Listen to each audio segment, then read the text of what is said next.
15 तारीख तक पेंशन का काम बनाने की बात लिखनी है आपको। तो आप आज दुआ वाली है कि हम दुआ या प्रार्थना या प्रेयर यही करेंगे। तो अपने अपने इष्ट जिसको भी मानते हो, शिव को मानते हो, विष्णु को मानते हो, राम को मानते हो, रहीम को मानते हो, जिसको भी मानते हो, जिससे भी आपको लगता है कि वो आपका काम पूरा करते हैं, कोई देवी हो, देवता हो, आपकी रीजनल हो, या आपका अपना जो अकीदा कहता है, एक दुआ में आप जो पढ़ते हो, जो मुस्लिम है वो नमस्कार। आज का वीडियो कई मायनों में महत्वपूर्ण है। महत्वपूर्ण इसलिए कि आज 30 तारीख है और आज लास्ट डेट है पत्र भेजने की। जो पीएम को हम लोग पत्र भेज रहे हैं, जो हम लोग चेतावनी दे रहे हैं, जो हम लोग कह रहे हैं कि 15 दिसंबर तक हमारी पेंशन बढ़ा दो। उस पत्र माफ करिएगा, उस पत्र में हमारी बहुत सारी मांगे हैं, उन सबको हम पीएम को कह रहे हैं। और अगर अब पीएम नहीं करते हैं काम, तो हमने अपना रास्ता तय कर लिया कि याचना नहीं अवरण होगा, संग्राम महाभीषण होगा। आज कुछ अपडेट्स हैं दिल्ली के अंदर, जो वृद्धा पेंशन के बारे में, उसके लिए भी अपडेट्स हैं, साथ में हमारी योजना आगे कैसे बढ़ेगी इसके लिए अपडेट है, और बहुत सारी चीजें हैं। और कुछ मैं आपसे बात भी करूंगा, बहुत जरूरी बात है, तो वीडियो के अंत तक बने रहिए, क्योंकि ये वीडियो शायद ज्यादा लंबी ना हो लेकिन बड़े काम की है, तो देखिएगा जरूर और देखकर प्रतिक्रिया भी दीजिएगा। तो चलिए शुरू करते हैं।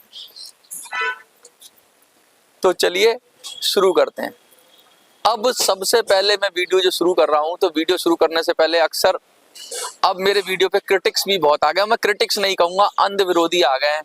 कुछ लोग उन्हें अंधभक्त भी कहते हैं, या वो किसी भी तरीके से मुझे पर्सनली मुझ पर एलिगेशन लगा के मुझे ह्यूमिलिएट करना चाहते हैं।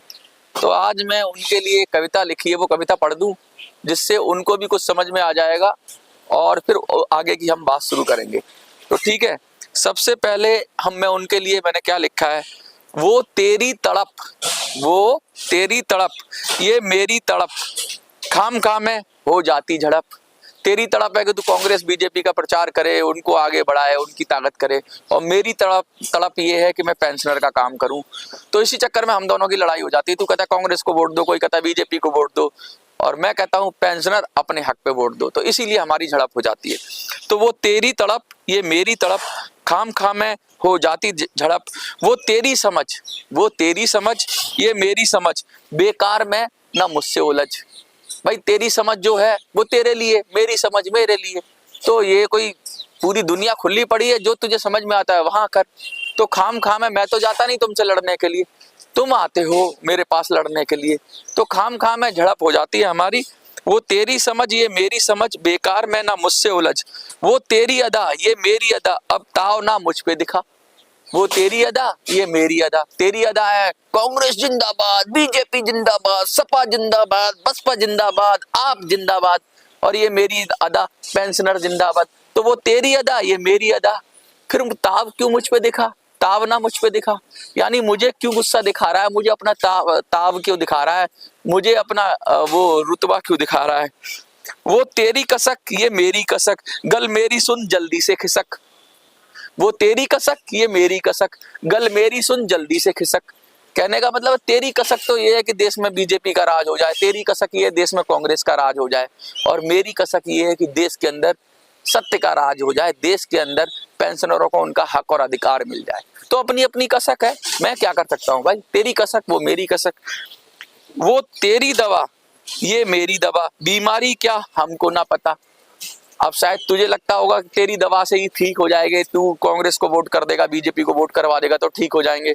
मेरी दवा ये है कि हम अपने आप को वोट करेंगे। तो अब बीमारी क्या है, क्या पता तुम ठीक हो, क्या पता मैं ठीक हूँ, तो किसी को कोई पता नहीं है। लेकिन तुम्हारा तो सब कुछ टेस्ट हो चुका है, तुम्हारी तो दवा लेके देख चुके हैं। हमें भी हमारी भी दवाई से हमें इलाज करने दो भाई। तुम तो 10 साल से अपनी दवा दे के देख चुके हो, उससे कोई फर्क नहीं पड़ा, तो दवा बदलने दो, क्या पता हमारी दवा काम आ जाए। वो तेरा धर्म ये मेरा धर्म, तेरा धर्म हमारे यहाँ कहते हैं, जो धर्म आपका जो कर्म होता है वही धर्म होता है। वो तेरा धर्म ये मेरा धर्म। सांप का धर्म होता है डसना, बिच्छू का धर्म होता है काटना, और संत का धर्म होता है बचाना। वो तेरा धर्म ये मेरा धर्म। ना तुझे हया ना मुझे शर्म। जब तुझे कोई हया नहीं है अपने धर्म को, तू गाली देने से बाज नहीं आता, तो मैं भी क्यों शर्म करूं अपने लोगों की आवाज उठाने से। तो जब तुझे हया नहीं है तो मुझे भी शर्म नहीं है। वो तेरा प्रचार ये मेरा प्रचार, सच्चाई का अब डालो अचार। वो तेरा प्रचार ये मेरा प्रचार। तू भी अपना प्रचार कर रहा है भाई, तेरे पास तो बड़ी बड़ी चीजें हैं, बड़े बड़े चैनल्स हैं, बड़ी बड़ी संस्थाएं लगी हुई हैं, बड़े बड़े अखबार हैं, टीवी हैं। तो पेंशनर कह रहा है भाई कि वो तेरा प्रचार, ये मिल गई पेंशन, अभी मिल गई पेंशन, ये ले लो पेंशन। और ये मेरा प्रचार है कि भाई नहीं मिली पेंशन, हम कैसे लेंगे पेंशन, हम रास्ता खोजेंगे पेंशन का। तो वो तेरा प्रचार ये मेरा प्रचार, सच्चाई का अब डालो अचार। ठीक है। वो तेरा सितम ये मेरा सितम। जैसे वो तेरा सितम था, तेरा सितम क्या था कि 10 साल से 20 साल से लोग परेशान थे पेंशन के लिए, और उनको सितम पे सितम हुआ जा रहा था और उनको काम नहीं बना। अब हमारा सितम क्या हुआ, हमने एक बार नोटा पे वोट क्या डाल दिया, तुम हार गए, या तुम्हारी सत्ताएं हिल गई। बहुत सारे सब पार्टियों के हारे हैं ना। कुछ लोग कह रहे थे कि सब इसने तो सबको हराया है।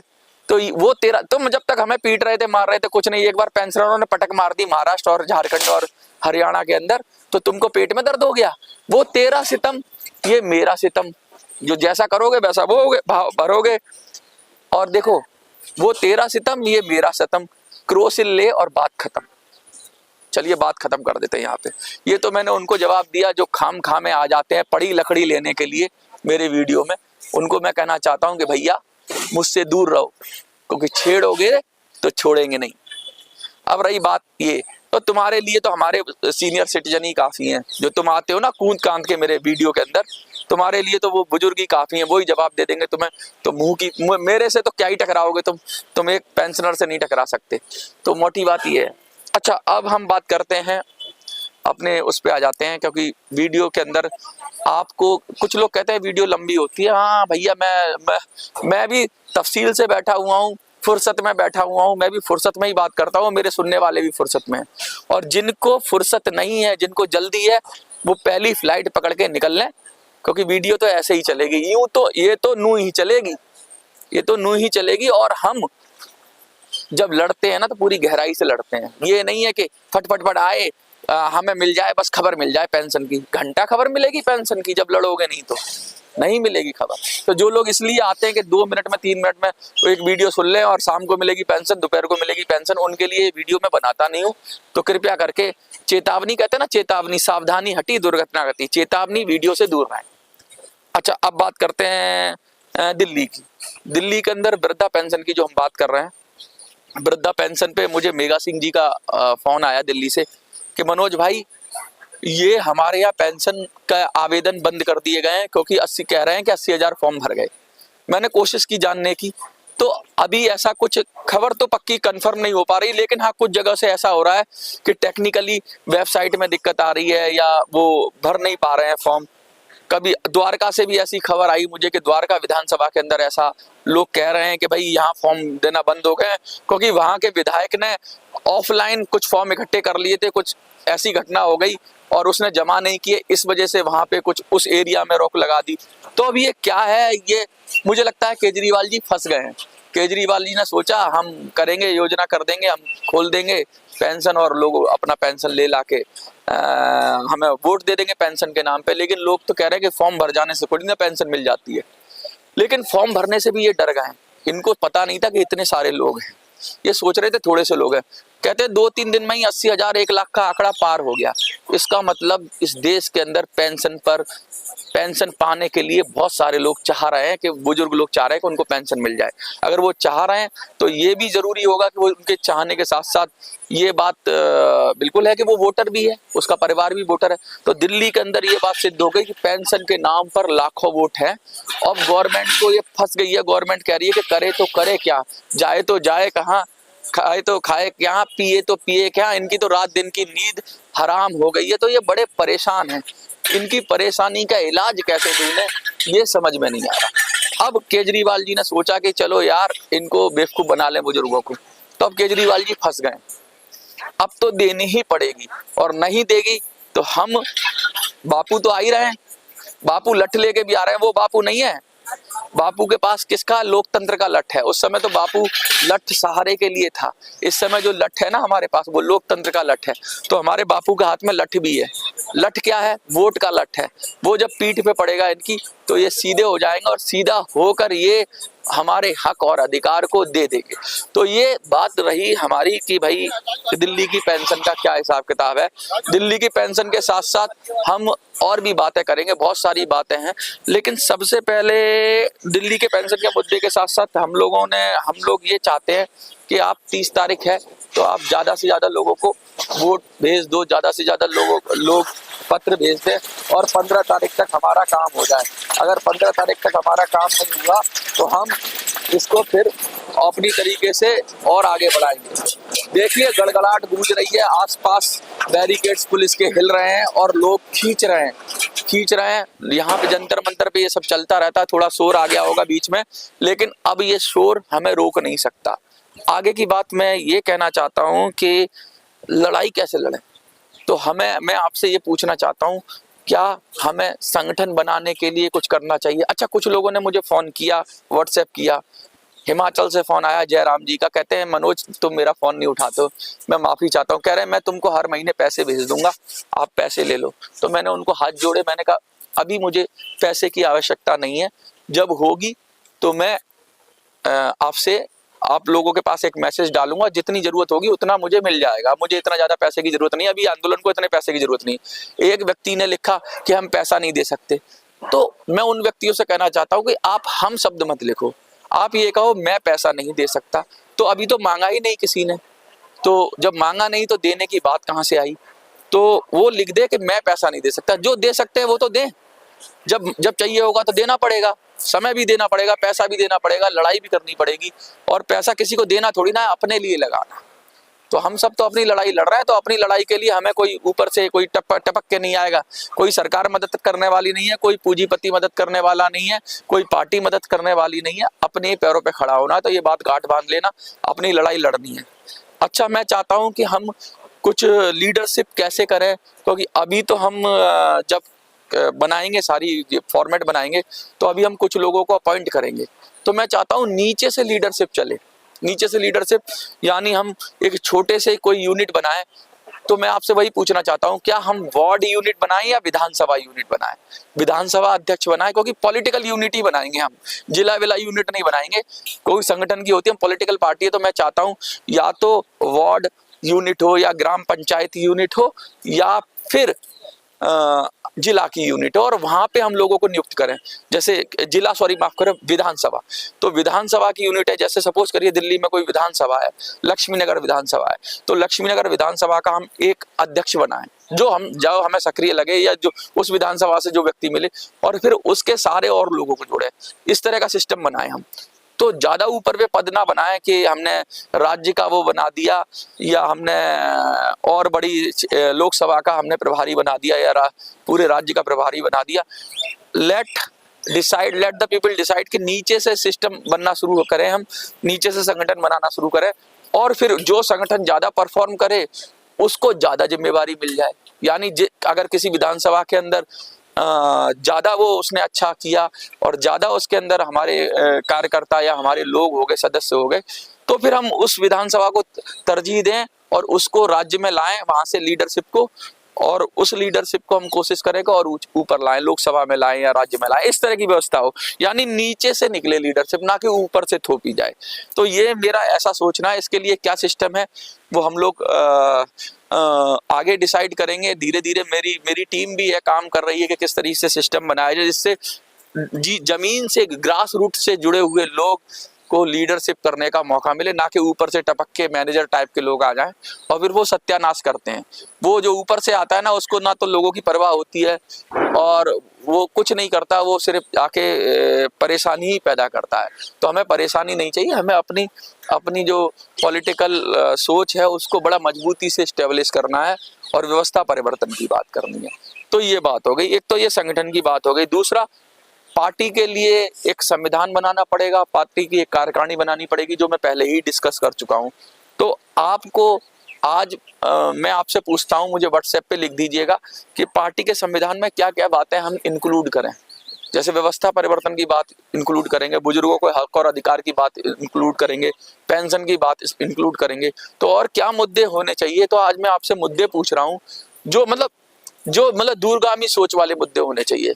अब 2-4 मुद्दे तो स्टेब्लिश हैं, जैसे कि हमने व्यवस्था परिवर्तन की बात की, 26 जनवरी बिल की बात की, EPS 95 की पेंशनर्स के हक और अधिकार की बात की, ये तो हमारे मुद्दे हैं ही हैं। लेकिन इसके अलावा भी आपको कुछ और मुद्दे लगते हैं जो कि बुजुर्गों से जुड़े हुए हैं, पूरे देश से जुड़े हुए हैं, समाज से जुड़े हुए हैं, तो वो मुद्दे भी हम अपने जो मैनिफेस्टो तो नहीं होगा, ये संविधान होगा और संविधान के अंदर हम ऐड कर लेंगे।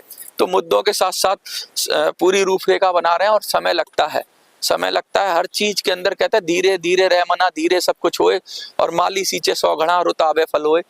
लेकिन हाँ, हम और मायनों में हम काफी तेज चल रहे हैं, क्योंकि 6 महीने के अंदर आज हम इस लेवल पे पहुंच गए कि लोग हमें कह रहे हैं कि ये तो हरवा देते हैं। जब बड़ा अच्छा सुकून लगता है कि जब पेंशनर को कहा जाता है कि इन्होंने फलानी पार्टी हरवा दी या फलानी पार्टी जितवा दी।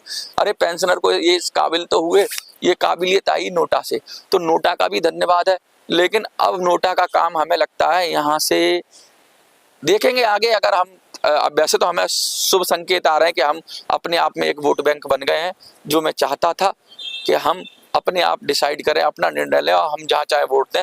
तो हम चाहे नोटा को, अब हम इतने, अगर हमें जो भी हमारा काम करेगा हम उसी को वोट करेंगे। तो अभी तक तो जो कोई काम नहीं कर रहा था तो हम नोटा के ऊपर गए थे। अब हम, क्योंकि खुद ही हम अपने आप अपना काम खुद करेंगे, तो अपने आप को खुद को वोट देंगे। तो ये बात मोटी बात हो गई। रही बात कि आगे क्या करना है, तो आगे एक ही चीज करनी है कि आप सबको भैया 15 तारीख के लिए जो लोग असमर्थ हैं, आज मैं उनसे कहता हूँ वो आज हमारे लिए प्रार्थना करें, हमारे लिए दुआ मांगें, हमारे लिए प्रेयर करें, हमारे लिए अरदास करें। और जिसको भी आप मानते हो या नहीं भी मानते हो, तो हमारे लिए शुभकामनाएं भेजो कि 15 तारीख तक हमें पेंशन का काम हमारा हो जाए। 15 तारीख तक अगर शुभकामनाएं आपकी बहुत जरूरत है, क्योंकि देखिए जो कुछ नहीं कर सकता वो शुभकामनाएं तो कर सकता है। क्या पता हम आपकी शुभकामनाएं रंग लाएं और 15 तारीख तक हमारा काम हो जाए। तो देखिए अगर ऐसे ही काम हो जाता है तो हम सब इन इतने सारे हमें झंझट ना करने पड़ेंगे। तो मैं तो फिर यही कहूँगा कि आपकी पेंशन का काम हो जाए। मैं अपनी तरफ से आपसे शुभकामनाएं मांग रहा हूँ। तो आप आज क्या लिखोगे, बताओ क्या लिखोगे आज? मेरी समझ से तो यही लिख दो कि पेंशन का काम, अपने अपने ईश्वर का नाम लिख के दो। जैसे आप राम को मानते हो कि राम जी पेंशन का काम बनाओ, अपने अपने खुदा को मानते हो तो लिखो खुदा, हे खुदा पेंशन का काम बनाओ।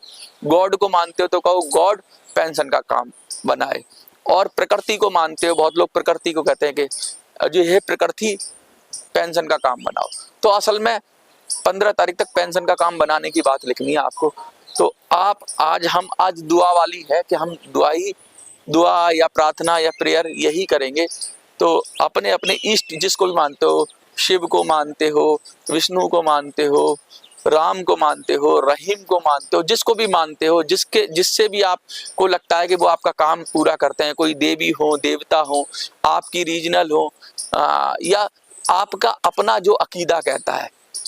एक दुआ में आप जो पढ़ते हो, जो मुस्लिम है वो दुआ पढ़ते हैं जिससे कहते हैं कि उसको दुआ पढ़ने से भी काम हो जाता है। हिंदू है वो प्रार्थना करते हैं या फिर पूजा करते हैं। तो वो जिसका भी नाम लेते हैं उसका नाम लेके कह दो, लिख दो कि पेंशन का काम हो जाए। क्योंकि क्या पता, कहते हैं ना जब दवा नहीं लगती तो दुआ लगती है।